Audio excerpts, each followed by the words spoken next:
me to address the issues para hindi po tayo malito, especially po na napaka-importanting araw ang bukas sapagkat maririnig na natin ang katotohanan sa Blue Ribbon Committee.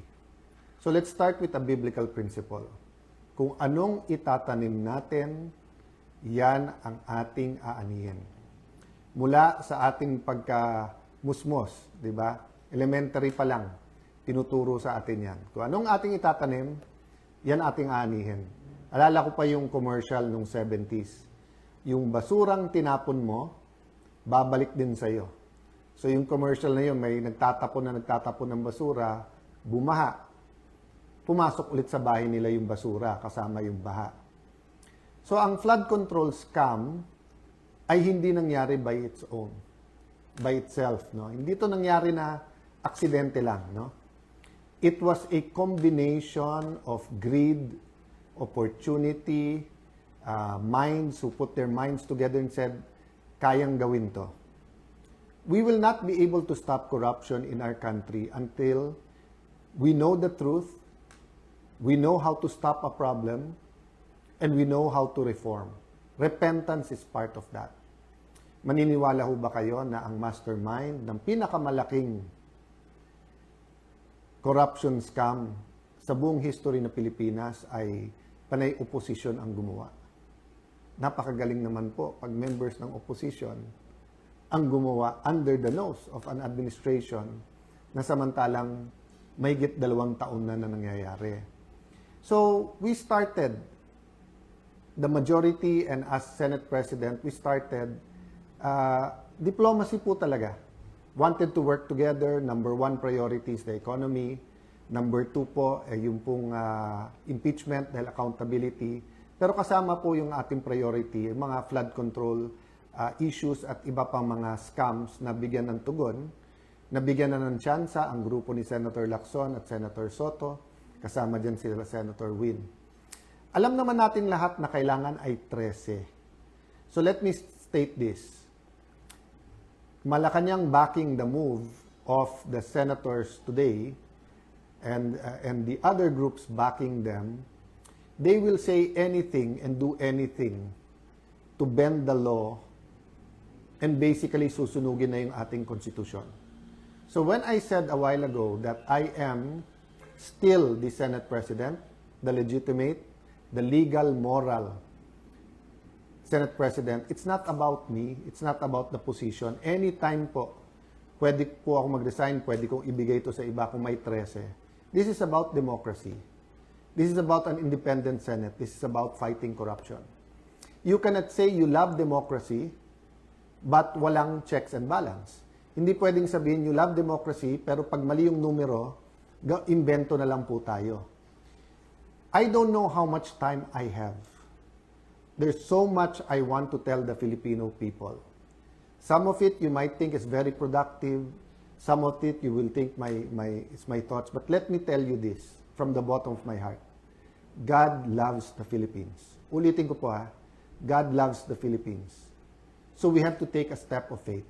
Sabi sa book of James, faith without action is dead. Patay ho ba ang ating paniniwala at pananampalataya? Kung mahal natin ang Pilipinas, we have to do something about it. Why do I say this? Well, first the Senate.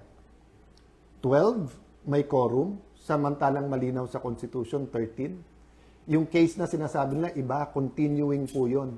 Nag-umpisa silang may quorum, umalis yung iba. Ito po, kahit saan nyo pong tignan, sa Constitution, mali. Sa rules po ng Senate, kailangan yung presiding officer, yung Senate President, kung hindi, yung Senate President Pro Tem, kung hindi, yung Majority Leader or yung Assistant Majority Leader. Wala po doon na nagsasabi kahit win ang pangalan mo, hindi po win yon. Wala po sa rules yon. Wala po yung 12. Alam po nung lahat yon. Pero ipalagay na po natin, yan ang theory nila at pagpipilitan nila. Siguro po kung Senado lang ang problema, then tuloy ang buhay natin. You know, life is so complicated, existence in the Philippines is so hard that etong politika para sa politiko lang. But what happens to the impeachment? So sa impeachment ho ba ngayon, mag-aaresto ng 2, 4 pa. Para pag sinabi nilang 22, pwede ng 12. So pag 20 na lang o 18, pag 18 na tira, 12 na lang pwede mag-convict. At pagkatapos, paano pagka constitutional change na ang gagawin? At ayaw rin pumayag ng ibang senador. Ikukulong na rin po ba? Malinaw na malinaw po ang konstitusyon at rules po ng Senado. You cannot declare all positions vacant with a number of 12. You cannot even hold the session because walang quorum. Assuming may quorum, you need 12 to remove a Senate President, and then you need 13 to remove a Senate President. Okay? Lilinawin ko po ha. You need 12 for any position below the Senate President pro tem. So, kahit anong chairmanship, majority actually pwede na. Kaya kahit 11 all, pag nawala yung isa, 10, 11, masusunod na yung 11. But for Senate President, for quorum, and for Senate President pro temp, you need 13. No? So, ilalaban po natin to, hindi dahil nilalaban nyo ang Senate Presidency ni Alan Cayetano. Hindi. Kung hindi dahil po, mahalaga sa atin ang 1987 Constitution. Dahil po, hindi ito isang pirasong papel lang. I'm issuing a memo to the Secretariat and to the Office of the Sergeant at Arms to keep the Senate open tomorrow. We will have the Blue Ribbon Committee. As Senate President, nasa authority ko po ang premises ng Senado. Do not padlock the Senate. Do not have an excuse na may rally. Parati naman may rally sa Senate. Do not tempt the Filipino people to come out in thousands, hundred thousands, and millions. We are not provoking a political crisis here. You are provoking a crisis. Sabi nila, trabaho yung issue. Pinalitan lang nila yung mga chairman, tapos in-adjourn din. Hindi rin naman pinatawag yung CA para sa mga general. Hindi rin naman tinuloy yung bill sa sabi lang ospital at saka yung sa mga estudyante, hindi ba? So, kitang-kita po kung ano ang kanilang intensyon.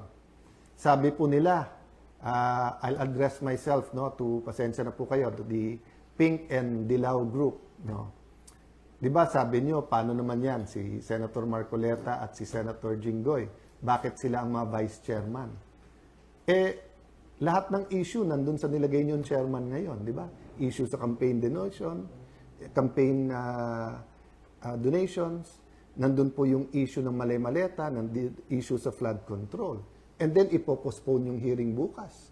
Even when chairmans were changed before, you don't need to postpone the hearings. So, ako lalong na-intriga, ano bang pwedeng sabihin ng mga Marines?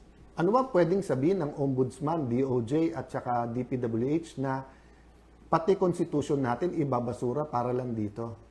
So yes, I'm appealing for calm. I'm appealing for prayers. But I'm also appealing that we put action to our faith. I will do what I can. I will go to the Senate before 10 o'clock. I will do what I can para buksan yung session hall at nandun po ang hearing natin.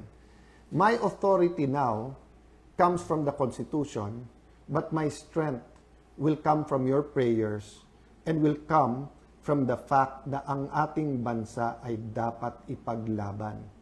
I still remember the day that my dad called us together at lumuluha siya at sinabi niyang mag-abroad na kayo because magkakagulo and we don't know what will happen. We may be arrested, we may be killed.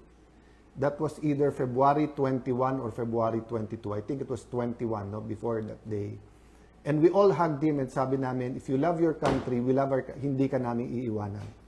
So, malayo tayo sa crisis, mga kababayan. Malacanang, malayo tayo sa crisis. Why are we bringing it to a point of a political crisis na mahirap i-atras? The hearing is confined.